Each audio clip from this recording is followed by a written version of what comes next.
जय श्री राधे श्याम, जय माता की। कैसे हैं आप सब? स्वागत है आप सबका माय लाइफ स्टोरीज में। कहानी के कुछ पहलू फिर से मैं आप सबके साथ साझा करती हूँ। अभी तक बच्ची के जीवन में क्या कुछ घटित हुआ, मैंने प्रयास किया है आप सबसे साझा करने का। आगे क्या कुछ घटित हो रहा है बच्ची के साथ, फिर से मैं कोशिश कर रही हूँ आपके साथ साझा कर सकूँ। बच्ची के हस्बैंड दूसरी बार बीमार हो जाते हैं। बच्ची अपने छोटे से बच्चे को किसी सहेली के घर छोड़ती है और अपने पति को हॉस्पिटल में एडमिट करवाती है। 4-5 दिन बच्ची के हस्बैंड हॉस्पिटल में एडमिट रहते हैं। तबीयत में किसी तरह का सुधार नहीं होता है। बच्ची मजबूरन फिर से अपने ससुराल में फोन करती है। बच्ची को वहां अपमानित होने के बाद भी दोबारा हिम्मत क्यों करनी पड़ती है, उसके पीछे भी कारण होता है। क्योंकि बच्ची के पति ने अपना व्यापार अपने बड़े भाई को दे दिया, घर अपने बड़े भाई को दे दिया। माता पिता संसार छोड़कर चले गए थे। बेटे का जो अधिकार था वो उस घर में था। तो बच्ची को कहीं ना कहीं आस थी कि मेरे पति उस घर के तीसरे बेटे हैं, तीसरे बेटे का अधिकार है और कुछ प्रॉपर्टी में हिस्सा दे ना दे, कम से कम बीमारी का इलाज तो वो लोग करवा ही सकते हैं। पर उन अहंकारियों को इतना समझ में नहीं आता था। पिता की मृत्यु के बाद उन लोगों ने ये समझ लिया कि हम 2 भाई हैं, तीसरा भाई तो मानव संसार में है ही नहीं। उन्होंने इलाज करवाने से मना कर दिया। बच्ची फिर भी हिम्मत करती है। अपमानित होने के बाद उस घर में फिर से फोन करती है। फिर से वही शब्द होते हैं बच्ची की जेठानी के, तुझे बोल दिया कि बार बार यहाँ फोन मत किया कर, मेरे पति को परेशान करने की जरूरत नहीं है। बच्ची के बार बार फोन करने पर बच्ची के जेठ की बेटी अपनी चाची को डांट देती है, मेरे पापा को बार बार क्यों परेशान करते हो, मेरे पापा तो पहले से ही परेशान है। उनको परेशानी पता नहीं किस चीज की थी। शायद सुख सुविधा ज्यादा होने के कारण वो परेशान रहते थे। ज्यादा सुविधा भी इंसान को परेशान कर देती है। कुछ ऐसा ही था उनके साथ। अपमानित होने के बाद बच्ची हिम्मत हार जाती है। फिर से बच्ची को हिम्मत करनी पड़ती है अपने पिता को फोन करने के लिए। पिता को फोन करने के लिए भी हिम्मत इसलिए करनी पड़ती है क्योंकि बच्ची के मायके में बच्ची के चाचा बच्ची को मुंह पर ही बोल दिया करते थे, बेटी का क्या जाएगा, दामाद बीमार होगा तो इलाज तो हमारा भाई करवा ही देगा। बच्ची अपने कानों से ये शब्द सुनती है। कहीं कोई बोलता है हमारे भाई का पैसा लग जाएगा, कोई सोचता है मेरे बेटे का पैसा लग जाएगा। सिर्फ एक माता पिता ही होते हैं जो कभी अपनी संतान में भेदभाव नहीं करते। सिर्फ एक माता पिता ही होते हैं जो निस्वार्थ भावना से अपने बच्चों की चिंता किया करते हैं। सिर्फ एक माता पिता ही होते हैं जो हर हाल में अपने बच्चों के लिए सुरक्षा का वो कवच बन के खड़े हो जाते हैं कि जिसको ईश्वर भी नहीं हटा सकता। कुछ ऐसा ही इस बच्ची के साथ था। बच्ची हिम्मत करती है, अपने भाई को फोन करती है। बच्ची का भाई आता है, बच्ची के पति को ले जाते हैं, हॉस्पिटल में एडमिट करवाते हैं। डॉक्टर जवाब दे देते हैं, डॉक्टर मना कर देते हैं कि ये नहीं बच पाएंगे। जैसा कि मैंने पिछली वीडियो में ये बातें साझा की थी, कभी कभी दोहरानी भी पड़ जाती हैं। बच्ची के हस्बैंड के ल्यूकोसाइट्स 25,600 चले जाते हैं। हॉस्पिटल वाले बच्ची के हस्बैंड को इंजेक्शन देते हैं पेन को रोकने के लिए। उस इंजेक्शन का रिएक्शन होता है और बच्ची के हस्बैंड के किडनी पे असर हो जाता है। बच्ची के हस्बैंड के ल्यूकोसाइट्स निकालने के लिए कुछ डॉक्टर अपना इलाज शुरू करते हैं, ल्यूकोसाइट्स कम करने का प्रयास करते हैं। वहीं बच्ची के हस्बैंड को पेट में दर्द कम नहीं होता है, लीवर स्वेलिंग हो जाता है। वहीं जब वो डॉक्टर पेन किलर का इंजेक्शन देते हैं, वो पेन का इंजेक्शन उनकी किडनी पर असर करता है। वापस उनकी रिपोर्ट निकलवाने पर रिपोर्ट आती है कि दोनों किडनी फेल बता रहे हैं। देखिए, बच्ची कोई भी हवाई बात नहीं कर रही है। बच्ची के पास हर डॉक्टर की वो रिपोर्ट पड़ी है। अगर कोई देखना चाहे तो बच्ची से संपर्क कर सकते हैं, बच्ची के हस्बैंड से संपर्क कर सकते हैं। जो समाज टिप्पणियां करता है ये उनके लिए मैसेज है।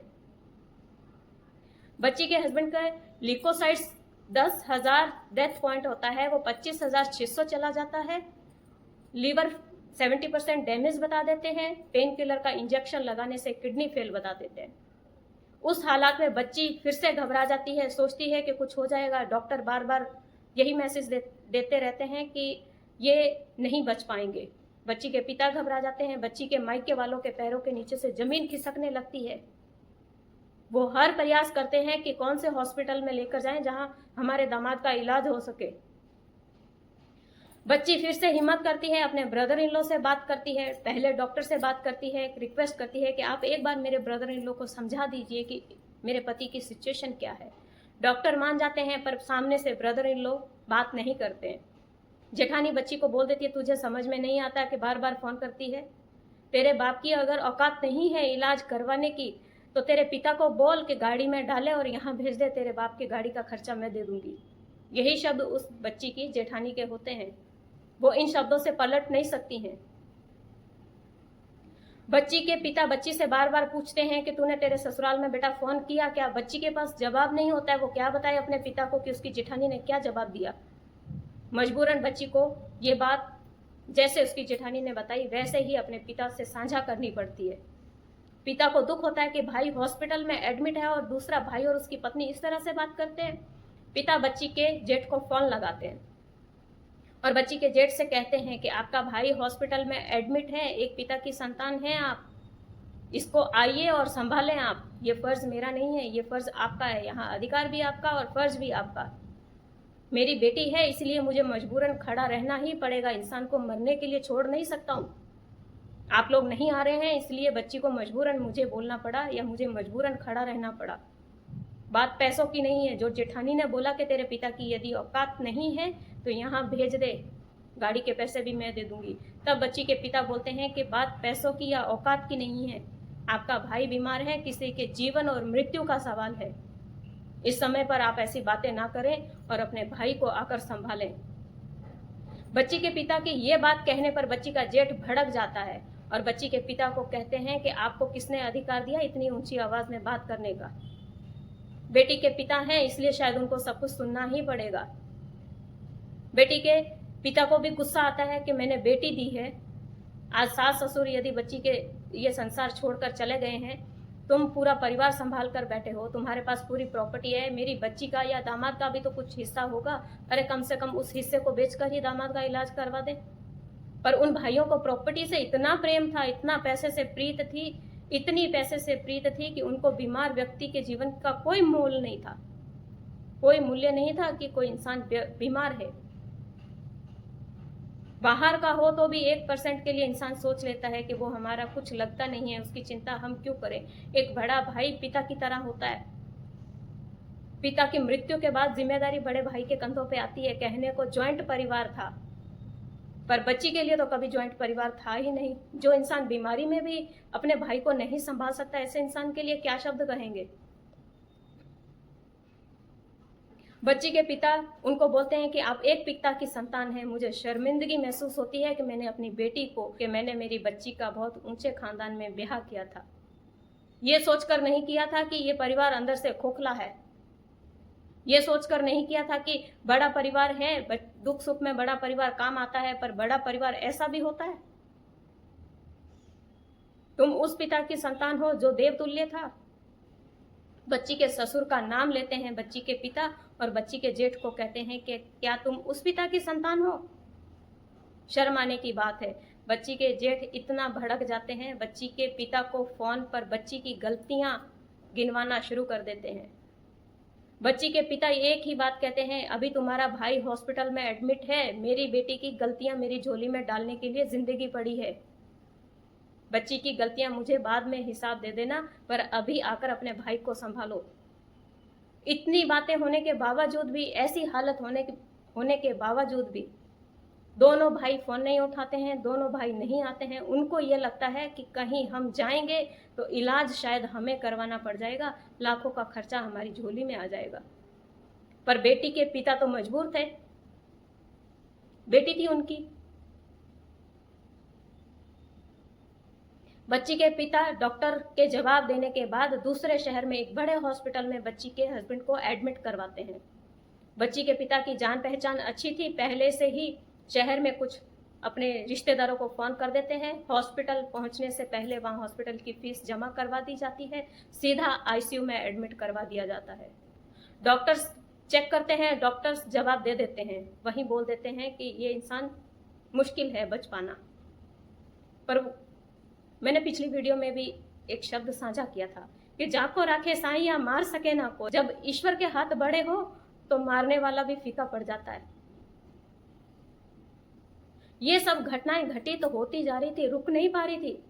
बच्ची के पिता ना पैसे की तरफ देखते हैं, ना समाज की तरफ देखते हैं, सिर्फ अपने दामाद का इलाज करवाते हैं। बच्ची के भाई, बच्ची के पिता, बच्ची की भाभियां, बच्ची की माँ, सबके चेहरे पर एक उदासी रहती है। रात दिन एक चिंता रहती है, क्या पता अगले पल क्या घटित हो जाए, क्या पता क्या खबर आ जाए। ईश्वर का कुछ चमत्कार होता है, बच्ची के हस्बैंड ठीक हो जाते हैं, हॉस्पिटल से डिस्चार्ज होते हैं, बच्ची और बच्ची के हस्बैंड वापस अपने घर चले जाते हैं। बीच में बहुत सी बातें मुझे स्किप करना पड़ी। बच्ची के पिता के इतने रिश्तेदार होते हैं हालचाल पूछने के लिए जो आते हैं। बच्ची को और बच्ची के हस्बैंड को कोई नहीं जानता है, पर बच्ची के पिता को इतने लोग जानते हैं कि कोई छूटता नहीं है हालचाल पूछने के लिए। हर कोई ये सोचता है कि इनका दामाद बीमार है, उसी सोच से हर रिश्तेदार हालचाल पूछने के लिए आता है। और उन रिश्तेदारों का पहला सवाल यही होता है, बच्ची के ससुराल से कौन आया।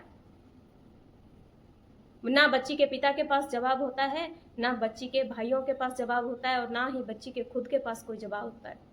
क्या जवाब दे, क्या कहे कि मेरे ससुराल वालों ने मुझे ऐसा कह दिया कि यहाँ फोन मत करना। एक भाई हॉस्पिटल में एडमिट है, उस समय भाई, इतनी कितनी बड़ी सोच है उनकी। सोच जरा आप खुद जजमेंट कीजिए कि उनकी सोच कितनी बड़ी है कि उनका भाई एडमिट है और बच्ची के पिता को बच्ची की और अपने ही भाई की गलतियां सुनाना शुरू कर देते हैं। यह महान सोच है। हर जगह बच्ची के पिता को यही मैसेज देना पड़ता है। जब समाज पूछता है बच्ची के ससुराल से कौन आया, तो बच्ची के पिता को यही जवाब देना पड़ता है कि कलयुग है, कोई नहीं आया। वहीं बच्ची के ससुराल में बच्ची के दोनों जेठ मन घड़ंत कहानियां बनाकर फिर से पूरी तैयारी के साथ समाज में फैलाना शुरू कर देते हैं। हमें तो मैसेज ही नहीं दिया, हमें तो खबर ही नहीं की, बच्ची तो सीधा अपने मायके चली गई। आज बच्ची पूरे सबूतों के साथ वो हर बात को साबित कर सकती है। जिन लोगों ने ये बोला कि बच्ची ने उनको फोन नहीं किया, जिन लोगों ने ये बोला कि हमने तो कुछ किया ही नहीं, हमें तो पता ही नहीं, हमारा भाई बीमार था। बच्ची के मायके के हजारों रिश्तेदार ऐसे थे जो बच्ची के पति के हॉस्पिटल में हालचाल पूछने के लिए आए थे। बच्ची के पिता के ननिहाल तक से लोग आ गए हालचाल पूछने के लिए, और बच्ची का अपना ससुराल वहां नहीं था। गर्दन तो झुक जाती है बच्ची के पिता की। उनको शर्म ये महसूस होती है कि मैंने कितने बड़े खानदान में अपनी बच्ची की शादी की, क्या सोचकर की। फिर से मैं वो एक कहावत दोहराऊंगी कि राजा जनक ने ढूंढा तो सीता माता के लिए राजमहल था।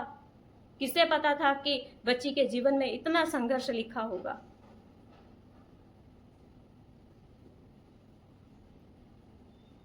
बच्ची के मायके में कुछ रिश्तेदार तो बहुत ईमानदारी से बच्ची के पिता के, बच्ची के भाई के पूरा कान भरने की कोशिश करते हैं।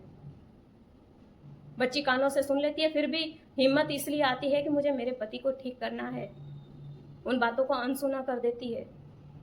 आज भी बहुत से रिश्तेदार ऐसे हैं जो बिना सोचे समझे टिप्पणियां कर देते हैं कि हमारी भतीजी के तो पूरा घर का खर्चा मेरा भाई और भतीजे चलाते हैं।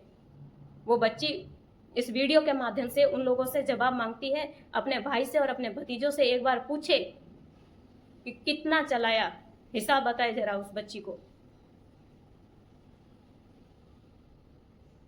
यदि पिता और भाई बच्ची के दुख सुख में साथ खड़े हैं तो दूसरे परिवार में दिक्कत कहाँ है, समस्या कहाँ है, ये बच्ची आज दिन तक समझ नहीं पाई। महाभारत पूरा का पूरा द्रौपदी का तो नाम था शकुनी के ऊपर टिका हुआ था। कुछ लोग शकुनी का रोल आज भी बड़ा ईमानदारी से निभाते हैं। मंथरा नहीं होती तो राम जी को वनवास नहीं होता। आज भी कुछ लोग मंथरा का रोल बहुत ईमानदारी से निभाते हैं। शकुनी जैसे, मंथरा जैसे लोग हमारे ही आसपास में रहते हैं, जो परिवार तोड़ने का काम करते हैं। जोड़ने का काम उन लोगों से नहीं होता है। ये वीडियो भी ना जाने कितने लोगों की आंखों में खटक जाएगी। नहीं डरती है बच्ची किसी से। यदि सत्य है, वो बच्ची सत्य के रास्ते पर चल रही है, तो नहीं डरती है वो बच्ची किसी से। चाहे उसे कोई मानसिक बीमार कहे, चाहे कुछ भी कहे, उसने डर खत्म कर दिया है। उस समाज का, उस अपनों का जो उसके दुख सुख में साथ खड़े नहीं थे, उनका डर खत्म कर दिया है। जब सबने छोड़ दिया तो बच्ची ने अकेले जीना सीख लिया। शायद ईश्वर की यही इच्छा थी देखिए, हम संतों की भाषा सुनते हैं, संत कहते हैं एकांत हो जाइए, भक्ति कीजिए, एकांत में कीजिए। हम चाह कर एकांत नहीं हो पाते हैं। अगर ईश्वर को आपको चुनना है, सेलेक्ट करना है, तो ईश्वर मार्ग अपने आप ही बना देता है। इस बच्ची के जीवन में कुछ ऐसा ही मार्ग बनता चला गया एकांत होने का। एक वॉल्वो बस भर जा, इतने रिश्तेदार मायके में थे और इतने ही रिश्तेदार बच्ची के ससुराल में थे, फिर भी बच्ची ने संघर्ष अकेले देखा। संघर्ष में जानते हैं, बच्ची अगर सच्चाई से भी बात करती थी तो हर इंसान उसको शक की नजर से देखता था। बताती तो सच्चाई थी, फिर भी सब एक मेडल देते जा रहे थे कि नहीं बच्चे बोलते हैं, हमें इन पे भरोसा नहीं है। बच्ची के घर वाले, बच्ची के ससुराल वाले भी यही बोलते थे कि नहीं, हमें तो अपने भाई के ऊपर भरोसा नहीं है। अब बच्ची चैलेंज करती है, मत कीजिए भरोसा, मुझे आपके विश्वास की आवश्यकता नहीं है। अब बच्ची खुले दिल से वो स्वीकार करती है कि मुझे ना तो उस समाज की आश्वासन की आवश्यकता है, ना समाज के मनोबल की आवश्यकता है, ना समाज के साथ की आवश्यकता है। अगर ईश्वर ने मुझे एकांत कर दिया है, वो बच्ची एकांत में खुश है, पर अभी भी मन घड़ंत टिप्पणियां करनी बंद कहां कर पा रहे हैं आप सब। हासिल तो कुछ नहीं होगा, ना ही उस बच्ची का आप मनोबल तोड़ पाएंगे, ना ही उस बच्ची का साथ दे पाएंगे। हाँ, इतना वो बच्ची कॉन्फिडेंस से कहती है कि आप ईश्वर से नजर भी नहीं मिला पाएंगे। सिर्फ अभी भी मैं उन हजारों बेटियों से, हजारों भाइयों से निवेदन करती हूँ, कभी भी अपने माता पिता पर किसी तरह का संदेह मत किया कीजिए। माता पिता कभी भी बच्चों में भेदभाव नहीं करते। कुछ मजबूरियां ऐसी हो जाती हैं, या तो हमारे आस पड़ोस में आके लोग कानों में कुछ ना कुछ गलतफहमियां बढ़ा जाएंगे, या फिर माता पिता कुछ अपने ही परिवार में अपने ही बच्चों की मजबूरियों के कारण चुप हो जाएंगे। देखते रहेंगे कि हमारे ही परिवार में हमारे ही बच्चों के साथ एक बेटा दूसरे बेटे के साथ अन्याय कर रहा है, पर माता पिता कुछ नहीं कर पाएंगे। बुढ़ापे की निशानी है शायद ये। हजारों माता पिता के साथ ये परेशानी घटित हो रही होगी, जो बच्चे आसानी से कह देते हैं कि हमारे माता पिता ने कुछ नहीं किया। ये उन बच्चों के लिए मैसेज है, अपने माता पिता को मत करें बदनाम। देखिए, जिन्होंने जन्म दिया है ना, वो कभी अपने बच्चों का बुरा नहीं सोच सकते। डांट दिया तो क्या हो गया, हम पिघल तो नहीं जाएंगे किसी के डांट देने से। और माता पिता जिस अधिकार से डांटते हैं, इस धरती पर किसी को उतना हम अधिकार देंगे भी नहीं, या किसी को अधिकार है भी नहीं। सिर्फ माता पिता को ही वो अधिकार है, अपने बच्चों को डांट सकते हैं, प्यार कर सकते हैं। अरे वो जब हमारी चिंता करते हैं तब तो हम नहीं कहते कि हमारी चिंता करते हैं, और कुछ डांट दिया तो उस पर हम टिप्पणियां कर देते हैं कि हमारे माता पिता ने हमें डांट दिया। हम समझ नहीं पाते उनके हृदय में हमारी कितनी चिंता है। आज आप और हम भी माता पिता हैं, क्या अपने बच्चों का बुरा सोचते हैं? क्या अपने बेटी या बेटों में अंतर करते हैं? तो कैसे कोई बेटी और बेटा समझ लेता है कि हमारे माता पिता ने भेदभाव कर दिया? हाँ, कुछ सामाजिक दल ऐसे होते हैं जो कान भरने का काम अच्छे से करते हैं। कुछ माता पिता कानों के कच्चे होने के कारण अपने बच्चों पर भरोसा नहीं करते, और जो ऐसे नारद मुनि जैसे लोग, या मंत्रा जैसे लोग, या शकुनी जैसे लोग परिवार को तोड़ देते हैं। आगे की कहानी मैं अगली वीडियो में साझा करूंगी। तब तक जय श्री राधे श्याम, जय माता की।